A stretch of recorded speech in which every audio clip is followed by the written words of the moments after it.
de forma costumeira, aplicamos muito esforço para muitas coisas.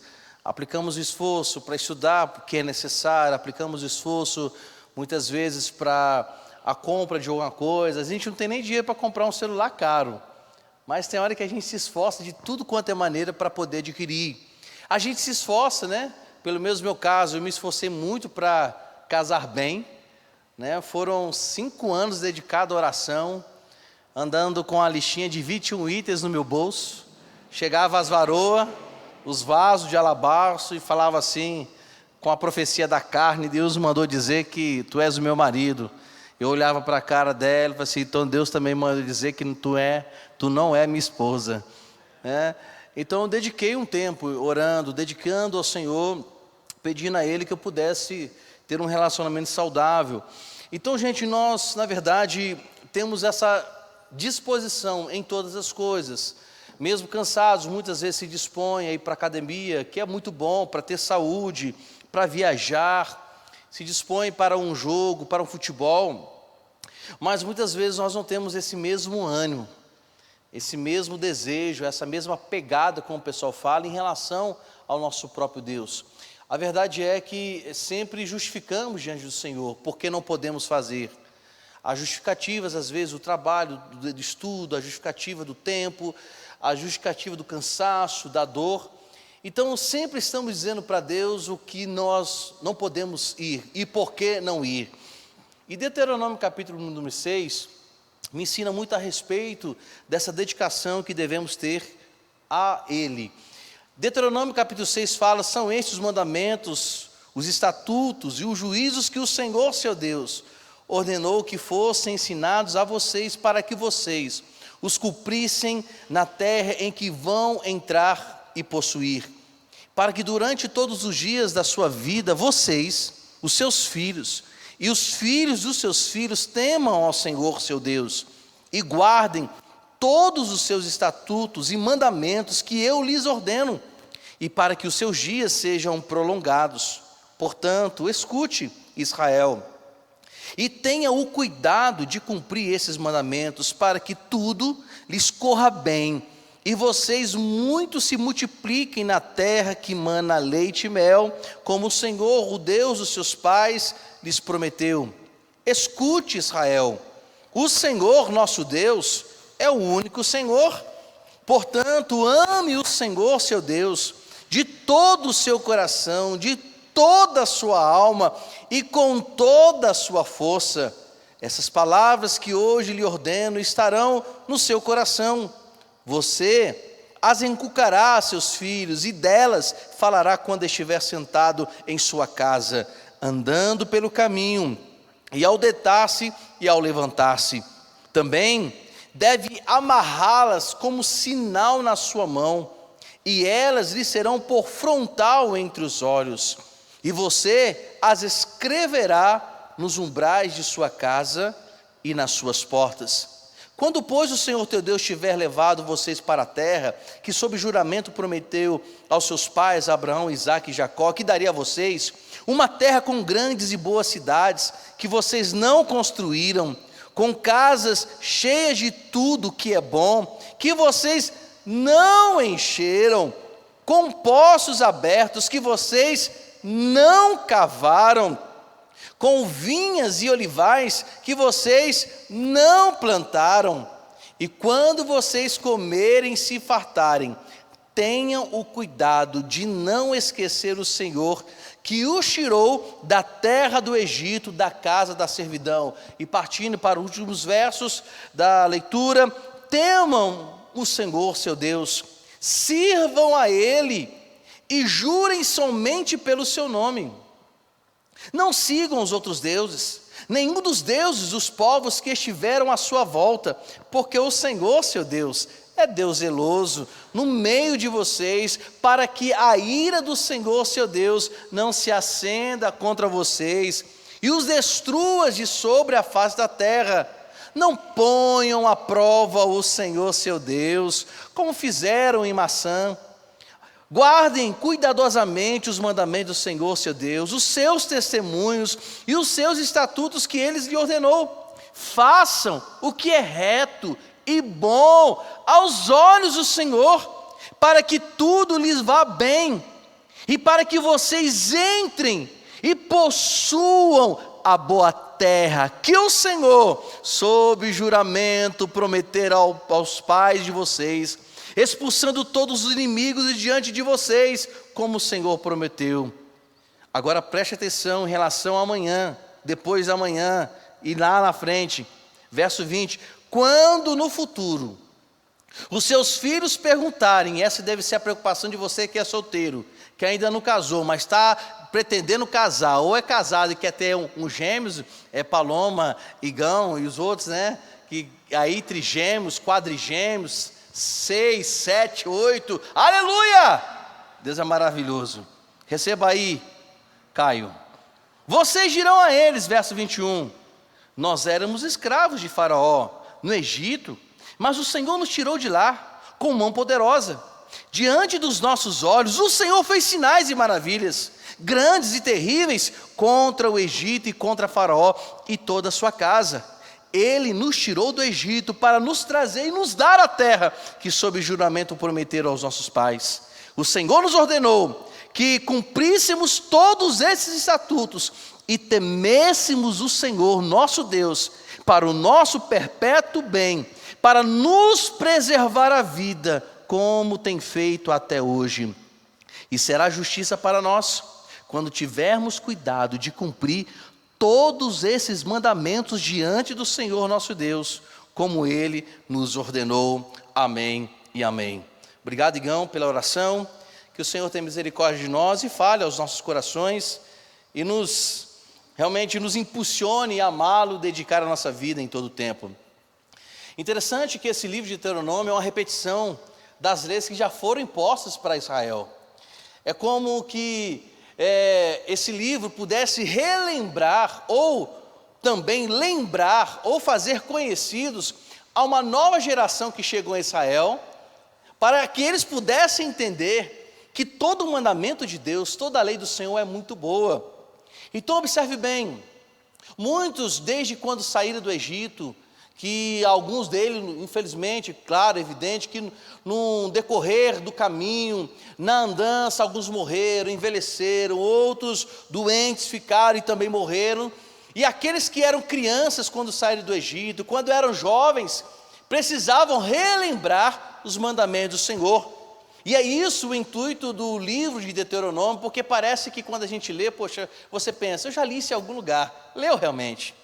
Então observe bem, que se há uma preocupação novamente de lembrar esses jovens, o porquê o Senhor os livrou do Egito, qual é a razão que o Senhor os fez, quais foram os motivos, e quais eram os propósitos de que esse Deus, desde quando livrou esse povo lá da escravidão, que mostrou para Moisés, para Arão, para os filhos, enfim, que esse Deus estava com eles.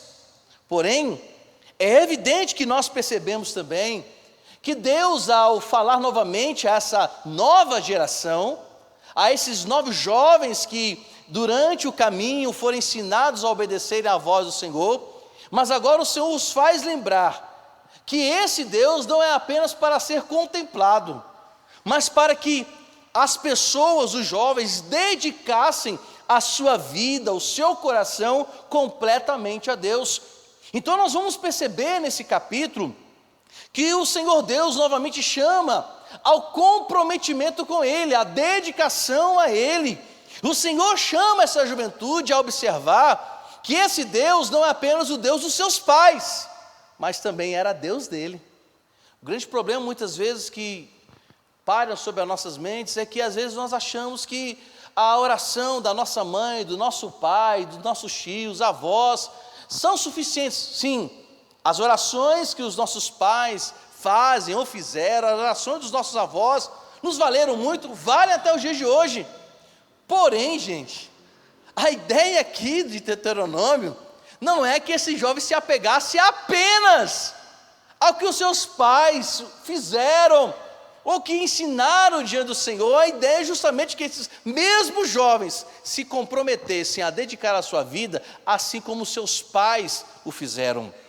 Interessante que quando nós observamos o livro de Deuteronômio, esse comprometimento, nessa dedicação, que deveria, na verdade, ser integral. Quando eu falo a dedicação integral, não estou dizendo que a gente vai abandonar a faculdade, abandonar trabalho, abandonar pai, mãe, mas é uma dedicação no sentido de que eu quero me tornar um profissional, eu quero trabalhar, eu quero desenvolver, eu quero crescer, mas tudo que eu quero fazer deve se voltar para a glória do Senhor e anunciar a sua maravilha.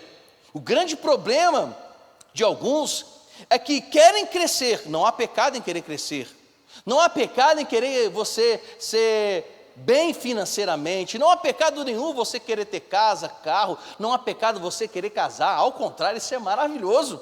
Mas a grande questão é, gente, o porquê e qual razão que eu quero crescer. Aí, aonde vem justamente o problema da ambição de muitos jovens. Querem crescer, mas não colocam Deus nesse crescimento. Querem ter riquezas, mas não entendem que aquilo que ele vai obter, precisa entender que é generosidade e misericórdia do Senhor, mas deve ser dedicado para que Deus seja glorificado na profissão, no trabalho, na viagem, na faculdade, nos estudos. E é isso que Deuteronômio vai ensinar a esses jovens. Podemos perceber também que aqui há uma ênfase muito grande em relação aos mandamentos do Senhor, fazendo referência ao que Deus pensa, ou que Deus pensou e agora mantém o pensamento em relação a Ele, e em relação também como o ser humano deve se chegar diante do Senhor. Então, pensando nisso, o que nós podemos aprender com cada verso do capítulo 6 de Deuteronômio? Perceba uma coisa, que a dedicação ao Senhor, que seja na faculdade, no trabalho ou em qualquer outro lugar, começa num princípio importante, verso de número 2. O que está escrito aí? Que durante todos os dias da vida de vocês, sejam eles, os filhos, os netos, eles devem fazer o quê? Temer ao Senhor. Provérbios 1 fala que aonde se inicia toda a sabedoria? Como a gente começa a adquirir sabedoria, gente? Qual é o princípio dele? O startar é o temor ao Senhor. O temor ao Senhor é o princípio, o início de termos sabedoria. Alguns colocam que sabedoria é apenas fruto da minha busca também. É evidente que para eu ser sábio humanamente falando, eu preciso adquirir experiências, ou como alguns colocam, que a experiência tem o significado de armazenamento de dados. É verdade, quando a gente começa a armazenar os dados da vida, os pensamentos, as experiências, a gente vai se tornando maduro, e logo vamos ter alguma sabedoria, entendimento de como resolver determinadas coisas. Só que, gente, sabedoria divina não se busca em faculdade. Sabedoria divina não é uma ação que recebemos mediante a nossa busca humana. A sabedoria divina para temer ao Senhor, para temer e realmente em todo o tempo fazer aquilo que é agradável, isso se faz buscando esse temor. E a ideia de temor aqui está relacionada à ideia de buscar santidade, de buscar envolvimento. A ideia do temor aqui em Deuteronômio é você entender que todo o princípio da prosperidade, para ser, melhor dizendo, deixa eu desfazer, para ser próspero, para adquirir muitas coisas, para você se desvencilhar de tudo aquilo que não é bom, para você conseguir resistir a Satanás, você conseguir realmente obter, no bom sentido, sucesso humanamente falando, tudo isso se inicia temendo ao Senhor, na dedicação a Ele. E não há outra coisa. Então o verso 2 vai falar que o início que inclui para esse crescimento da minha vida é incluído justamente no desejo e na boa apreensão de buscar santidade nessa graça, no poder e na unção de Deus. E é isso que Deus espera de nós. Deus não espera de nós que a gente, humanamente falando, sejamos ovacionados pelas pessoas. A grande expectativa de Deus não é que a gente tenha sucesso no trabalho, apesar que Ele pode nos conceder isso. Que sejamos exímios profissionais, Ele também deseja isso. Mas a grande questão é, eu posso ser um exímio advogado e um péssimo servo de Deus. Eu posso ser um excelente contador, está aqui um contador de mão cheia, mas eu também posso ser um péssimo servo de Deus. O que o Senhor está nos ensinando nesse verso é que para que as nossas gerações, olhando para o futuro, é para que tudo que possamos buscar, tudo se inicia na dedicação em temer ao Senhor e buscar a sua santidade. É o que Moisés colocando aqui nesse texto, capítulo de número 6. E ele vai dizer o seguinte: tudo começa no temor ao Senhor. Por que precisa ter temor ao Senhor? O verso 3 vai explicar.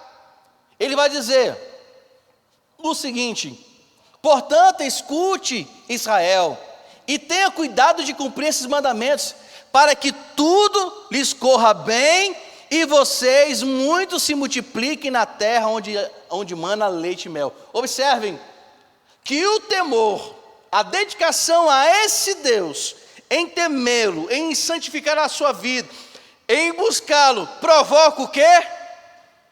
Sucesso. Para que vocês sejam bem-sucedidos, para que em tudo vocês possam realmente desenvolver, para que nada fique no caminho de vocês, e mesmo que seja no caminho de vocês, vocês terão sucesso nessa caminhada. E a visão está na terra prometida, mas ele está dizendo que no percorrer, nessa caminhada, nessa peregrinação até lá, vocês serão bem-sucedidos. Mas vocês precisam se dedicar ao temor e à obediência a Deus. E às vezes eu sou jovem, tá, gente? O cabelo ainda nem nasceu. Mas nós queremos ser bem-sucedidos sem temer a Deus. É possível? É. Eu não vou dizer, mas é uma conquista superficial, banal e temporal. Podemos ter conquistas, podemos achar que temos, mas a ideia de ter sucesso, ser bem-sucedido, como que aquele que busca na faculdade, na escola, ter boas notas, ter um bom currículo, ter uma boa aceitação em faculdades, um bom trabalho, ser melhor naquilo que eu faço, até mesmo ser reconhecido pelos homens em relação aos nossos esforços. Para que haja o sucesso nessa caminhada, até chegar, precisamos de fato, volto a dizer e ser enfático, temer ao Senhor. E o verso 3 é o resultado do verso 2. Para que sejam bem-sucedidos, é uma ação que é provocada em primeiro lugar pelo aquilo que nós tememos e buscamos ao Senhor. Nessa dedicação em tudo glorificar o nome dEle.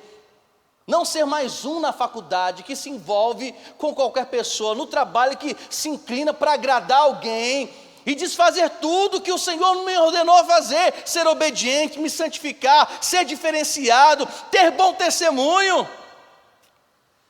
É isso que Ele nos traz. E isso deve provocar outra ação importante na dedicação ao Senhor. Está no verso de número 4, que Ele vai dizer: vocês precisam escutar, Israel. O Senhor nosso Deus é o único Senhor.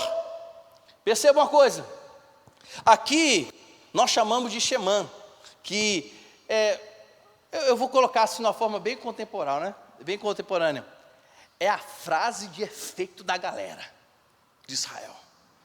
E não apenas deve ser a frase de efeito, deve ser a vida e a ação que devemos tomar mediante a qualquer coisa.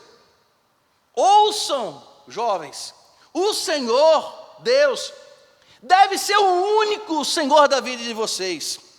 Interessante que quando nós nos reportamos para Êxodo, capítulo de número 20, que um dos primeiros mandamentos do Senhor, na primeira ali, é que a gente não deve adorar outros deuses, nem fazer para nós algo que possa ser substituído como esse Deus maravilhoso para nós. Observe bem, que aqui o Senhor Deus está dizendo: olha, vocês devem ter temor. o temor que nos gerará sabedoria, que deve ser algo não apenas para agora, mas para futuramente, vai nos gerar ações de sucesso, seremos bem-sucedidos naquilo que vamos fazer, obedecendo estatutos, obedecendo os mandamentos do Senhor. Porém, contudo, também nessa trajetória, o Senhor não deve ser substituído por nada. Olha que escalonamento Moisés está colocando nesse capítulo.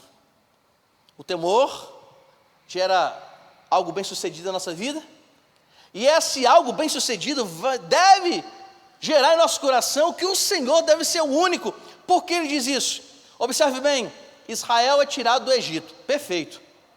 Engraçado que todo mundo queria sair da escravidão, só vieram lembrar das benesses banais quando estavam no deserto, e mesmo assim não entenderam, mas queriam sair, porque Deus mandou praga. Quem é que queria ficar num país que só tinha praga? Até mesmo porque Deus não avisou que a morte dos primogênitos seria a última praga. Deus avisou? Você não vê escrito isso. Você não ouve escrito em Êxodo, em nenhuma parte da Torá, Gênesis, Êxodo, Levítico, Número, Deuteronômio, que Deus disse que a praga, a 10ª praga, seria a última praga. Ele lançou a praga. O faraó entendeu, peraí, agora já é demais.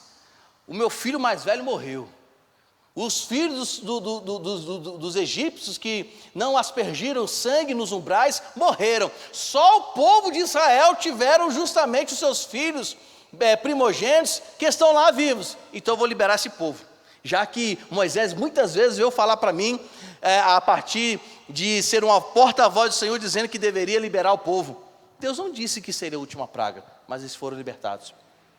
Porém, contudo, nessa trajetória até a terra prometida, alguns deles se esqueceram que Deus é o único Senhor. No meio do caminho, o que fizeram? Parado no Monte Sinai, um bezerro de ouro. Começaram a adorar o quê? Um objeto.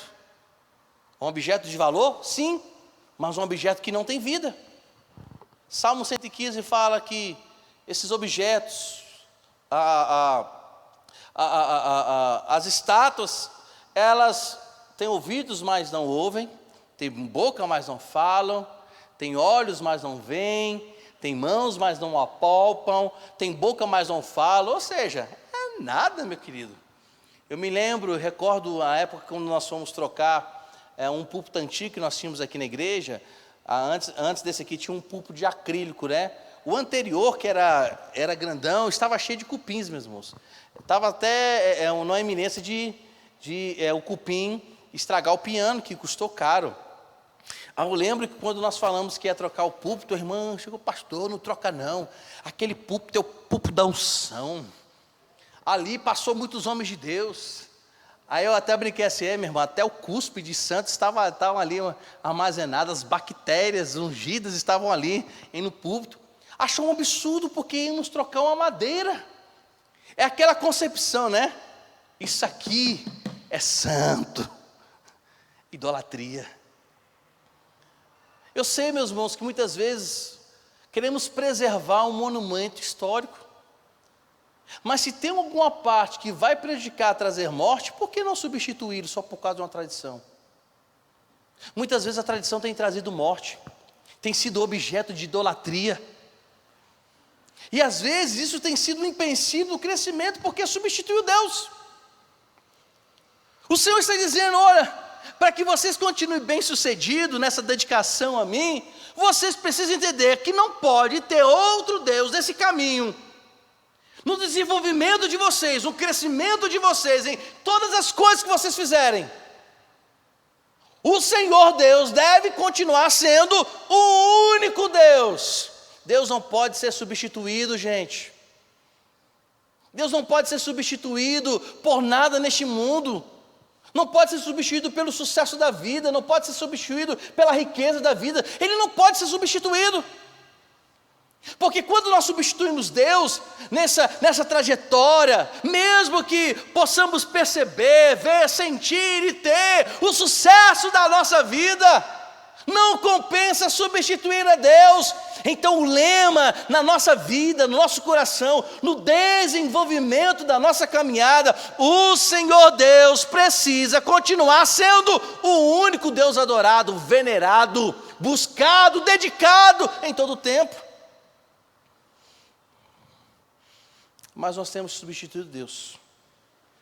Substituímos Deus pelo trabalho, substituímos Deus pelos estudos, temos substituído a Deus pelos cursos. Não estou aqui, meus irmãos, que vocês não devem fazer. Estou falando que às vezes nós não dedicamos o tempo para Deus, até mesmo porque nós buscamos nele que Ele abrisse a porta, que eu tirasse boa nota na faculdade, que Ele realmente movesse o coração de alguém para que pudesse aceitar o nosso currículo no trabalho. Oramos para que Ele, Raif, colocasse perto da gente uma bênção dos céus, não é verdade? Eita, está sorrindo à toa. Deus é bom. Mas nós precisamos entender, gente, que o que Ele nos dá, Ele não negocia a primazia de tudo. Deus não pode ser negociado. Deus não pode ser negociado pelos estudos, não pode ser negociado pelo trabalho, não pode ser negociado pelo crescimento. Deus não pode ser nem mesmo negociado pelo conhecimento. Nada está em negócio, é isso que o Senhor está falando. O Senhor Deus está falando para a nova geração dos israelitas. Entenda, é o chamar. É o efeito, é o comando, é a propriedade que Israel deve tomar. Deus não está em negociação.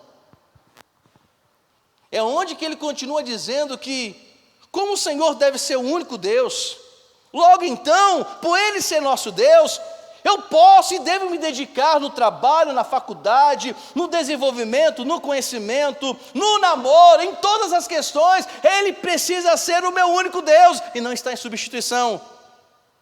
É onde que Deus assevera. Como? Explicando ainda mais o porquê. Versos 5 e 6 de Deuteronômio, capítulo de número 6. Ele vai dizer: portanto, meu queridão, ame o Senhor Deus. E de que maneira devemos amar o Senhor? De todo, olha só, as emoções. Eu acho, esse Deus é perfeito, sabe? Porque Ele não deixa escapar nada. Ele mexe nas questões emocionais, Ele vai mexer nas questões espirituais, e Ele vai mexer também nas questões físicas. Ele vai dizer: vocês precisam amar o Senhor de todo o coração. Vocês precisam amar com toda a sua alma, com intelecto, com percepção. E devem amar ao Senhor também com o coração, com a alma e com toda a sua força.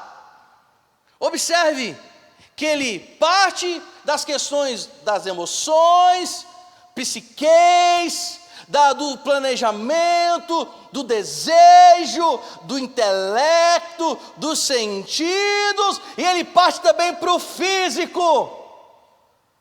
Verso 4 diz que Deus não pode ser negociado, Ele tem que ser esse Deus acima de todas as coisas, então devemos dedicar a Ele em todas as coisas que vamos fazer. É onde que Paulo explica muito bem: quer comeis, quer bebais ou façais qualquer outra coisa, façam isso para a glória de Deus. Aí o Senhor Deus intensifica. Essa intensidade de Ele ser o único Deus não é apenas um lado emocional, porque muitos acham que Deus só deve ser adorado emotivamente.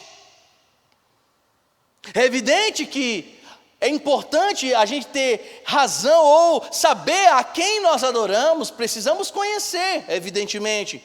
Precisamos ter noção por que choramos diante dEle, por que a gente se derrama diante dEle. Há uma questão emocional, racional, de pensamento, mas também a nossa maneira de viver, proceder, trabalhar, se esforçar, precisa também ser dada ao Senhor. Amarás, pois, o Senhor teu Deus de todo o seu coração, de toda a sua alma e com todas as suas forças. E ele vai dizer que essas são as palavras que eu estou ordenando para vocês, que devem estar no coração de vocês. Observem que Moisés, cheio de Deus, inspirado pelo Espírito Santo, está novamente afirmando que Israel, que todo o povo, não pode dedicar-se a Deus pela metade. Não é te dedicar a Deus com mediocridade. E às vezes a gente percebe isso na nossa maneira de servir a Deus. A gente serve a Deus de qualquer maneira, chega aqui, canta de qualquer maneira, fala de qualquer maneira, não estudamos, não nos dedicamos, oramos de qualquer maneira, a gente faz tudo. Mas no trabalho, o patrão exige o melhor.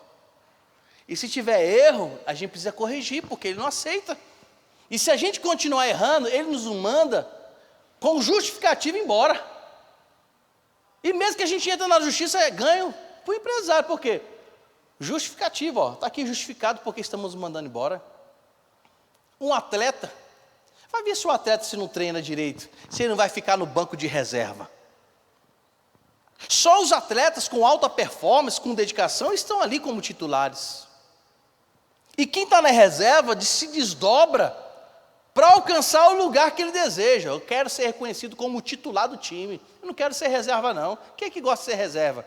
Eu não sei se isso já aconteceu com vocês na escola, que quando tem um jogo de futebol, voleibol, handebol, qualquer coisa, a gente, quando fica o último a ser escolhido, porque é o pior. É na verdade. O cara, né? Para ou ímpar. Eita, eu quero já fulano, já escolho o que é melhor. Eu quero nem saber se o camarada, o time dele vai ser. Eu escolho o melhor. Não é assim, gente. Quando a gente vai escolher roupa, se a gente tiver dinheiro, a gente vai comprar qualquer besteira? Não, a gente vai querer comprar o melhor. A gente quer sempre o melhor. Isso não é diferente para Deus. Deus não quer que a gente se dedique a Ele em parcialidade. Até mesmo a Bíblia fala que é assim, sim ou não. É muito simples, não tem aí confusão. Tem que amar com emoção, com razão, se dedicar com físico, se esforçar. Só que, volto a dizer, para Deus sempre nós temos justificativas de dar não. E observe bem, para a gente já partir para o final dessa exposição, eu não sei até que horas eu tenho. Até 8h30, Igão? Presta atenção.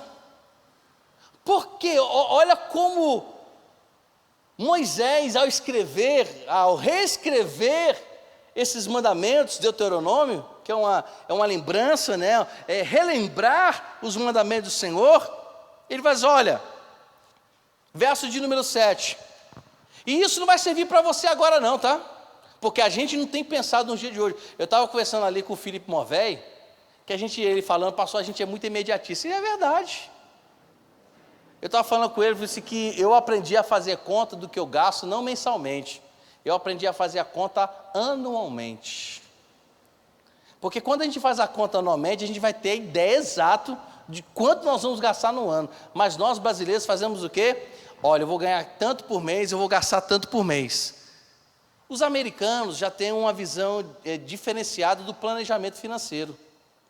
O americano, quando ele vai fazer um planejamento, o salário, a estimativa é anual, não mensal. A gente é mensal.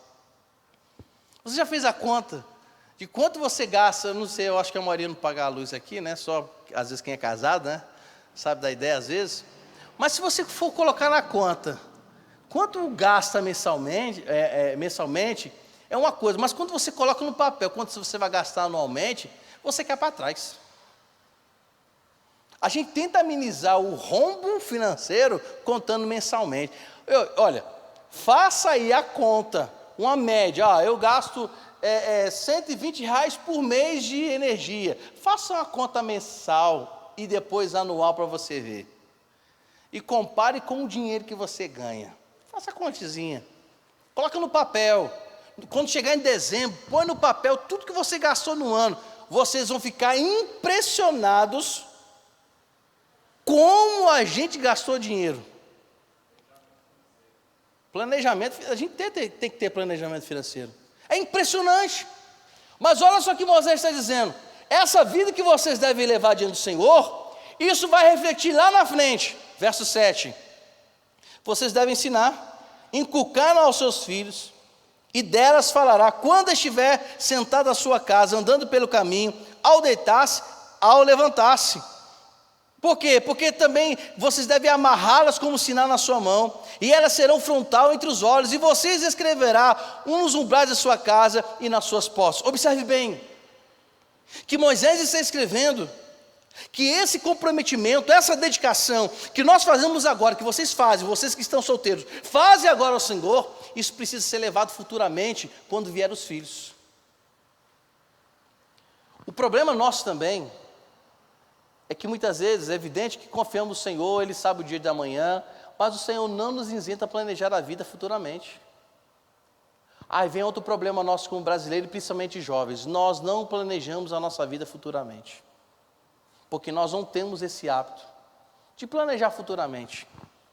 Aí quando vem os filhos, a gente não sabe o que dizer, não sabe o que falar, e nem como cuidar deles, porque nós não procuramos amadurecer já ou planejar para que um dia, quando acontecer, possamos saber pelo menos um mínimo como cuidar dos nossos filhos. Eu vou perguntar aqui, ninguém precisa levantar a mão não, tá? Quantos de vocês já pensaram como vão educar os filhos?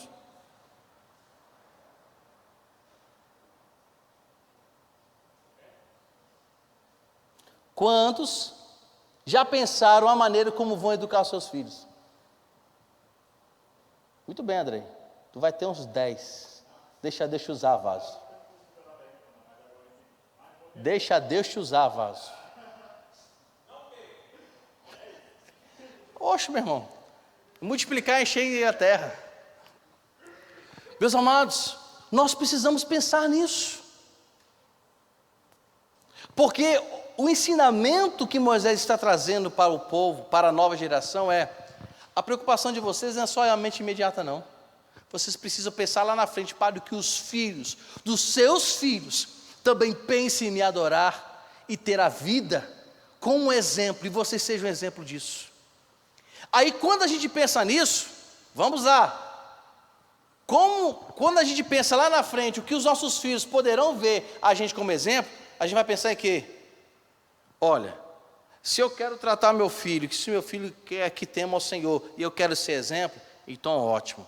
Então um dia quando meu filho nascer, ele vai saber que ele não nasceu antes do tempo, que ele não é fruto de um relacionamento ilícito antes de casar. Vocês pensaram nisso já? Quando está lá no Pentecostes, imposição de mãos, confusão de línguas e libertação de roupas, nós precisamos pensar nisso. Que no namoro, quando está aquecendo, nós precisamos entender que o dia que tivermos filhos, os nossos filhos perguntar: como é que foi o namoro de vocês? Você vai mentir para eles? Ó, meu filho, olha, eu e sua mãe, o Pentecostes estava lá, o fogo desceu, né? Mas não faça isso não, tá, meu filho? Não vá por esse caminho não. Quando lá na frente, eles perguntaram: e aí, como é que era o tempo da adolescência de vocês, da juventude? Vocês falavam palavrão? Vocês ficavam o dia inteiro na internet? Nós vamos ter que falar a verdade. A nossa vida agora, é isso que Moisés está ensinando, que os preceitos que eles estão recebendo agora, devem ser levados para que um dia, quando os filhos, dos nossos filhos, possam entender que nós, nesse momento, adorávamos o Senhor. Que nesse caminhar, nessa dedicação ao Senhor, estamos preocupados em ensiná-los também como andar em suas casas. E observe bem que ele parte agora para um conceito familiar, dessa dedicação familiar, versos 8 e 9. Vocês não apenas vão ensinar os seus filhos, mas vocês vão escrever nos umbrais da casa de vocês, nas portas, pois o Senhor teu Deus te introduzir na terra que jurou seus pais, Abraão, Isaque e Jacó, que te darei com grandes e boas cidades que tu não edificaste. Observe bem, ele está dizendo que isso deve ser cravado no nosso âmbito familiar, na nossa vida, na família. Ele está dizendo que a nossa conduta não é apenas de exemplo, mas também dentro de casa precisamos nos dedicar ao Senhor. Interessante que havia um costume entre os judeus de colocar na porta da sua casa uma caixinha e colocava lá um papiro, não, tipo um rolo da Torá. Os pais colocavam, impressionante, na porta de casa tinha lá uma caixinha e dentro tinha no rolo uma Torá. Para que todas as vezes quando os filhos ou eles entrassem, lembrassem que a casa deveria ser também levada e conduzida pela palavra do Senhor. Mas quando a gente chega em casa, vamos ser sinceros, a gente vai ler a Bíblia?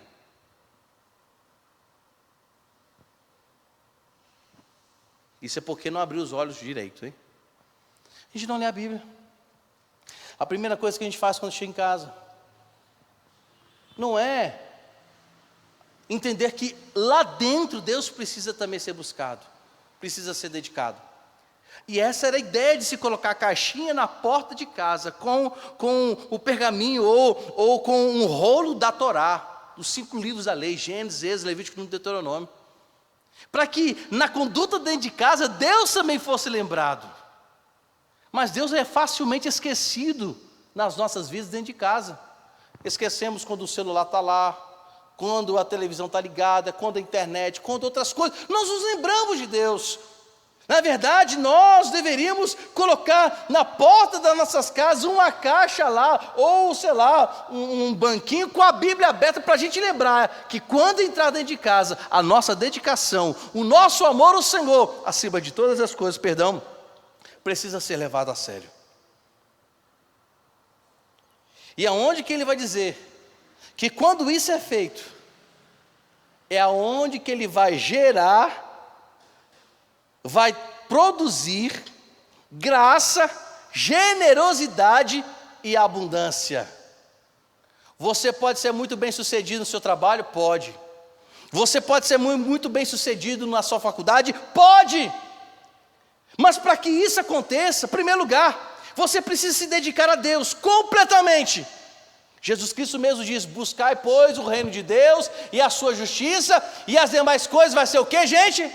Acrescentada. Se você quer ter um bom trabalho, um bom emprego, uma boa casa, um bom carro, que não é pecado ter, se você quer realmente receber do Senhor provisão diária, você precisa, eu preciso, nós precisamos nos dedicar a Deus. Nós precisamos buscá-lo, reverenciá-lo, amar de todo o coração, com toda a alma e com toda a força.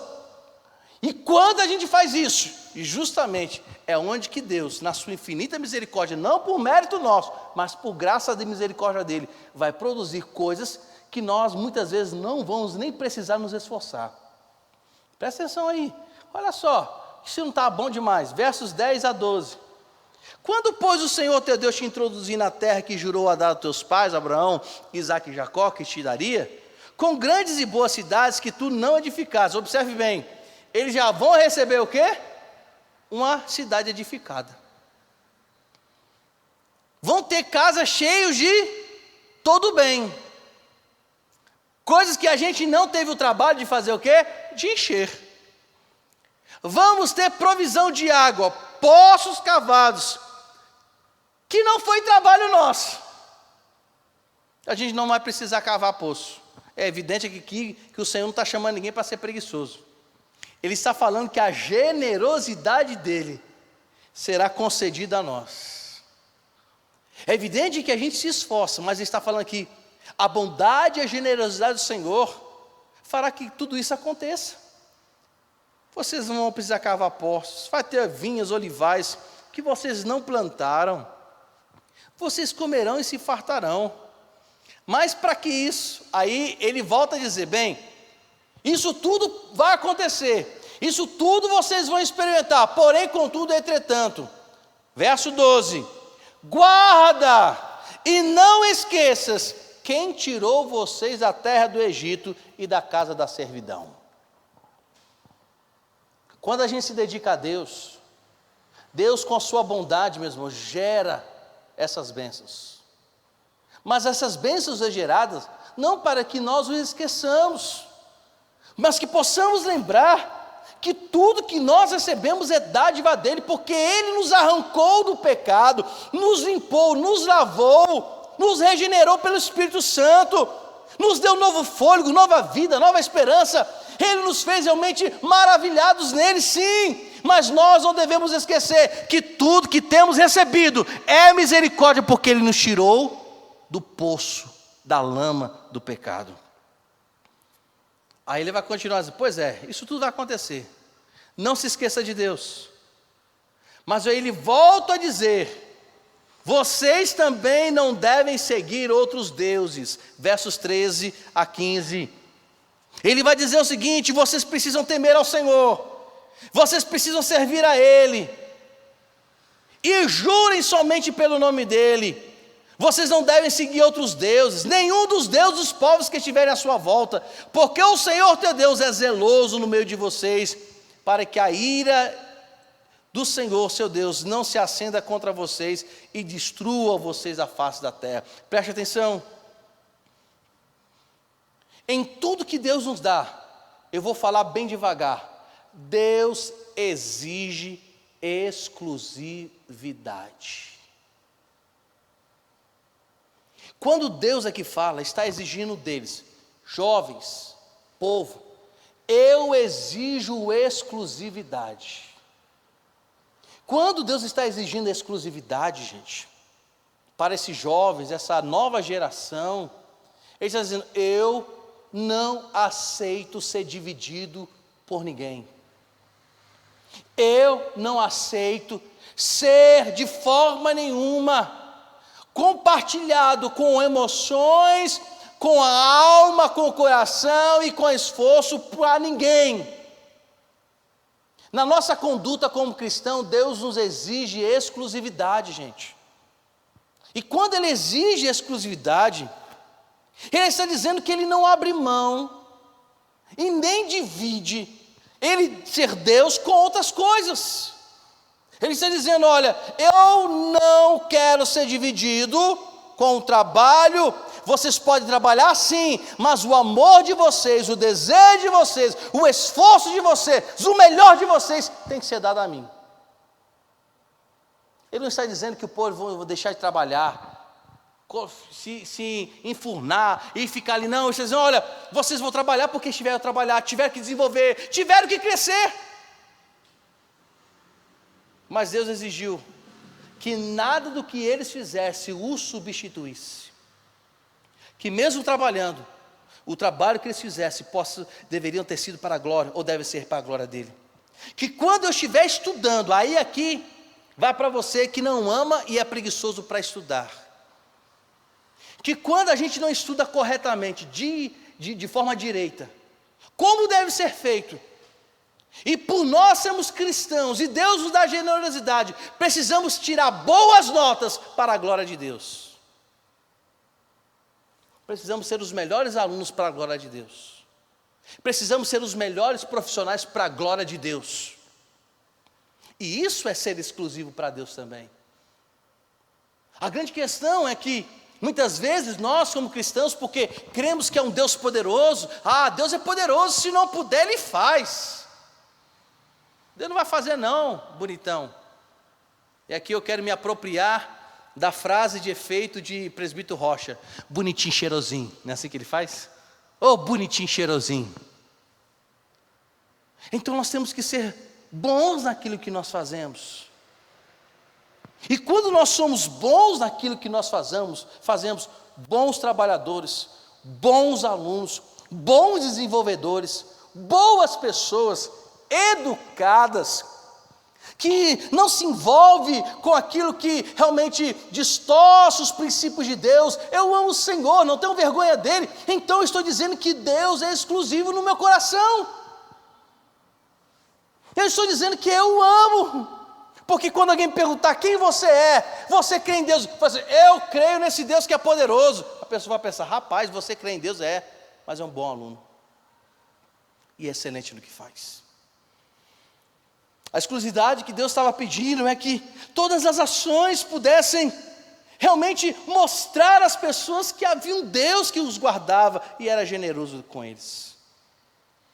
Mas há momentos que vamos passar por provas, não tenha dúvida disso.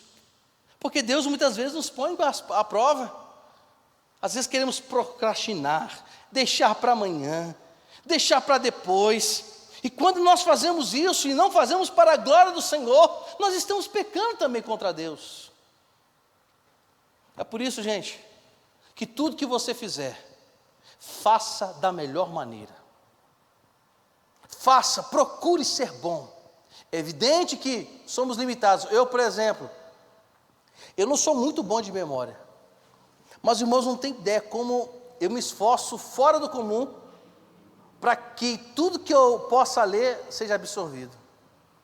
E eu não posso usar desculpa, porque eu sou limitado. É porque eu não posso usar isso como desculpa. Se tudo que eu estou fazendo é para a glória do Senhor, então eu preciso me esforçar para ser o melhor naquilo que eu faço. Porque hoje, gente, eu falo direto, como eu tenho orado para que Deus coloque homens e mulheres cheios do Espírito Santo, que sejam pessoas maravilhosas no STF.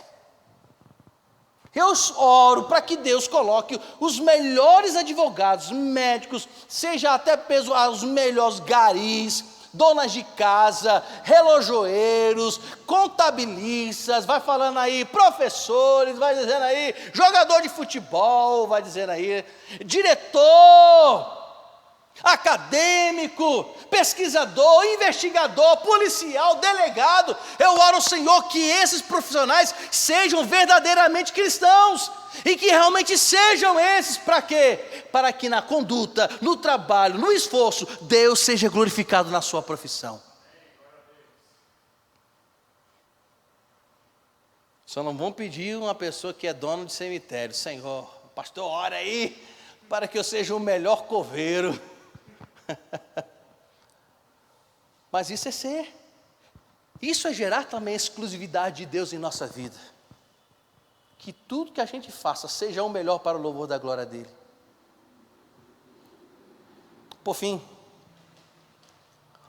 eu quero aplicar duas situações no término desse capítulo. A primeira delas é que seremos, nessa dedicação ao Senhor, no amor ao Senhor, colocados à prova. Interessante que nos versos 16 e 19 está escrito o seguinte, no capítulo 6 de Deuteronômio.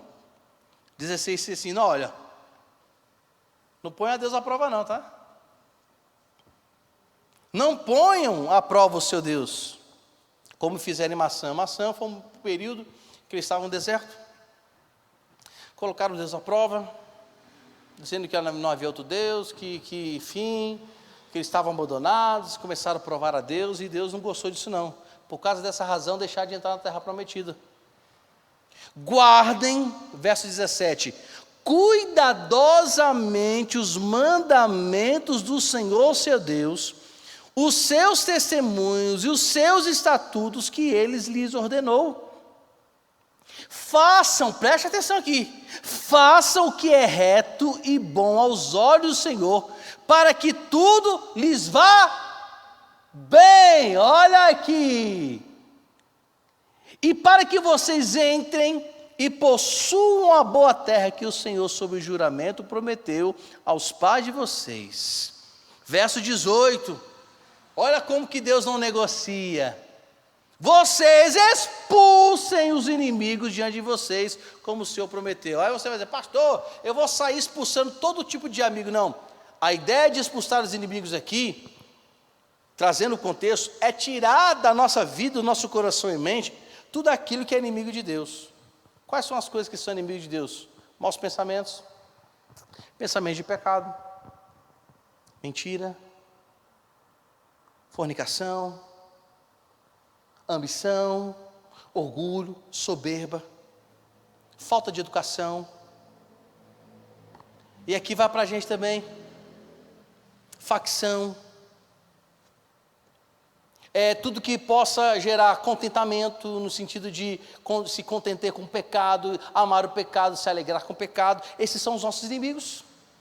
Nós precisamos colocar fora da nossa vida qualquer coisa que nos atrapalhe na exclusividade de Deus em nosso coração. A gente precisa colocar para fora esses inimigos. expulsá-los. A gente precisa realmente abandonar todo e qualquer tipo de prática que não agrada o Senhor, que não é reto para Ele. É olhar dentro de casa e perceber, olha, isso que eu vou fazer não é para Deus. Então eu arranco fora, eu tiro, eu deixo, eu abandono. Se precisar a gente ficar sem rede social porque a gente está fazendo besteira, a gente cancela. Se com o WhatsApp a gente está falando besteira, a gente deixa de ter o WhatsApp, porque são inimigos. Se eu estou vendo que eu estou andando com certos amigos que só falam besteira, estão nos inclinando para pecar, a gente tem que abandonar e não andar mais com eles. Ó, amigão, desculpa aí, mas não vai dar para andar junto não. A gente tem que ter coragem, gente. Salmos 1, o que diz Salmos 1? Bem-aventurados o quê? Vamos ler lá, Salmos 1?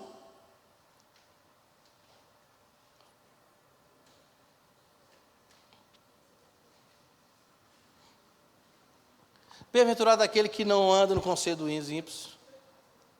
Aí você está a fim de namorar uma moça, aí vai, em vez de se aconselhar com o pastor, em vez de se aconselhar com o conselheiro da mocidade do adolescente, ou em vez de se aconselhar com gente de Deus, vai se aconselhar com o estrupício. Com um cabo que pegou 10 meninas na escola, ainda se acha o cara bonitão. A moça, em vez de se aconselhar com mulher de Deus, vai se aconselhar o quê? Com a menina que parece tropa de elite. Pegar um, pegar geral. E também pode pegar você. Vai se aconselhar com essas pessoas. Aí vai ter conselho de quê? Vai amiga, vai nessa tua força. Olha, pega desse jeito, ó. Ó. Assim, ó, pá. O rapaz vai se aconselhar, olha, meu irmão, eu tenho experiência, deixa comigo. Ou então andando na rodinha com gente que gosta de fofoca. É impressionante como o crente gosta de fofoca.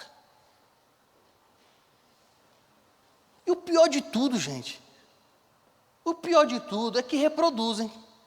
A gente não pode andar com fofoqueiro não, gente. A gente cumprimenta, dá paz do Senhor, não é? A gente dá boa noite, mas me conta. Uma coisa que eu aprendi é não ser curioso. Quando minha esposa assim, eu tenho algo para te contar. Eu falei assim, que dia? Depois da manhã, pronto, depois da manhã você me diz. Eu sou assim, não sou curioso. Quando alguém chega, pastor, olha, fulano, eu falei assim, chama fulano. Não, pastor, peraí, chama fulano. Vamos resolver. Se é verdade, vamos resolver. Mas a gente ama, sabe? Parece que a gente gosta. Essa natureza nossa parece que ama. Qual é o ensinamento, meus amados irmãos? É evidente que em Deuteronômio, literalmente está falando sobre os inimigos, pessoas que eram contra Deus. Mas hoje em dia, existem inimigos que estão conosco, dormem conosco, acordam, comem conosco. Salmos 1 está falando, vocês não devem ter as mesmas ações dos escarnecedores. Gente, eu sei que é bom ter amigos, é bom a gente andar com o pessoal descolado na faculdade e tal, mas eu aprendi que com quem eu estou andando não glorifica o Senhor, então eu prefiro estar com o Senhor. Só que a gente tem medo. Moisés está falando que a gente deve expulsar tudo aquilo que não é bom, que precisamos realmente tirar do nosso coração. Se eu quero me dedicar ao Senhor, eu não posso ter influências que possam me tirar do caminho do Senhor. Se eu quero me dedicar a Deus, se eu amo o Senhor de todo o meu coração, com toda a minha alma, e eu tenho me esforçado para adorá-lo, eu não posso ser influenciado com aquilo que me afasta da pessoa que eu mais amo. Por isso que ele diz, olha, vocês precisam expulsar do seu coração. Porque um dia pode acontecer, aí vem novamente o exemplo da família. E os filhos de vocês um dia perguntarem, o que eles vão dizer? O que vocês vão falar? Moisés está nos ensinando que não apenas devemos pensar no agora e na dedicação ao Senhor, mas precisamos também nos certificarmos que o que eu busco agora vai ser verdade amanhã, depois de amanhã, e se assim Deus permitir, daqui a 10, 15, 20, 30, 40 anos. Porque ele vai falar no verso de número 20 a 24, que ele vai também voltar novamente à questão dos filhos da casa. Se os filhos de vocês perguntarem como é que é a história de vocês, vocês poderão dizer: olha, estávamos no Egito, estávamos no pecado, mas agora somos resgatados pelo Senhor, fomos libertos do império das trevas, transportados para o império da luz do Senhor. Agora eu vivo, eu respiro, eu amo o Senhor, meu filho.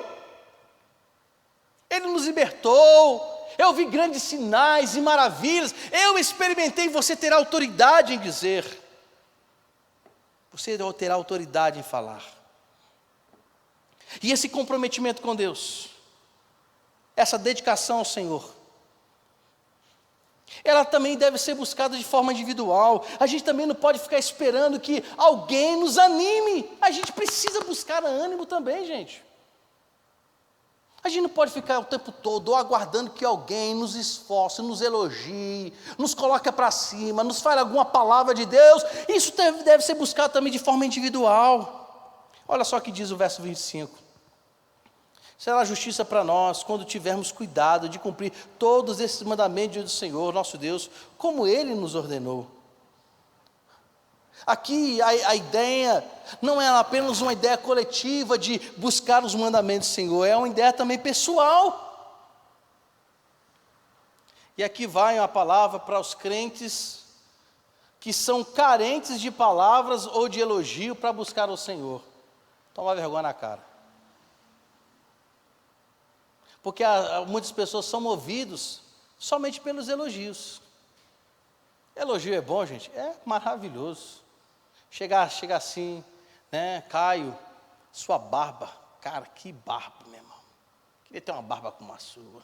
Chegar para Ruth, olha, nós vamos te casar porque você é uma moça maravilhosa. Deus tem um plano. Às vezes a gente quer ser movido na igreja pelas palavras de alguém. E não buscamos em nós mesmos, de nós mesmos, buscar essa justiça do Senhor. É evidente que como comunidade, como igreja, como pessoas que carecem do Senhor, é muito bom que tenhamos alguém do nosso lado que nos ajude, nos desperte, nos levante, nos motive. É muito bom, sim. Mas o Senhor não espera isso apenas de forma coletiva, espera também que nós, de forma individual, nos dediquemos a Ele. Tem gente, meus irmãos, que só trabalha se tiver cargo, que só se motiva se estiver. Não, nós já recebemos a maior motivação.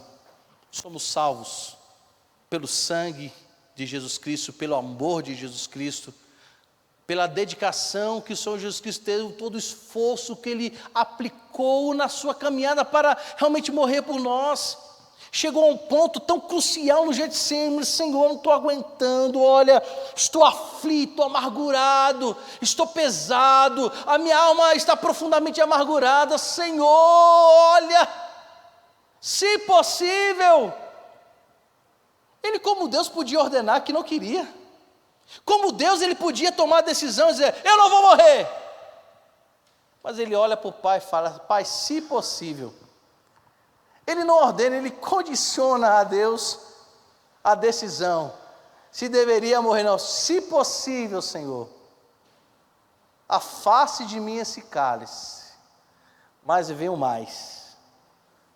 Vírgula, mas, vírgula. Seja feita não a minha, mas a tua vontade. O que nós precisamos, na verdade, gente, é buscar e dedicar a nossa vida como deve. Porque muitas vezes o nosso desânimo é decorrente porque nós não temos dedicado como deveríamos ao Senhor. Muitas vezes, há muitas coisas que não acontecem na nossa vida porque nós não temos dedicado como deveríamos ao Senhor. Trabalhamos, mas não queremos falar: Senhor, eu quero dedicar o meu trabalho a Ti, Senhor. Eu estou aqui no meio da papelada, estou aqui resolvendo, estou aqui no braçal, mas eu quero dizer: Senhor, glorificado seja o Teu nome, é para o louvor da Tua glória. Eu vou resolver isso, Senhor, para o louvor da Tua glória. Teve um dia que eu conversando com o pastor, pode vir para cá, bonitão. Teve um dia que eu estava conversando com o pastor, falando, né, sobre as lutas, né?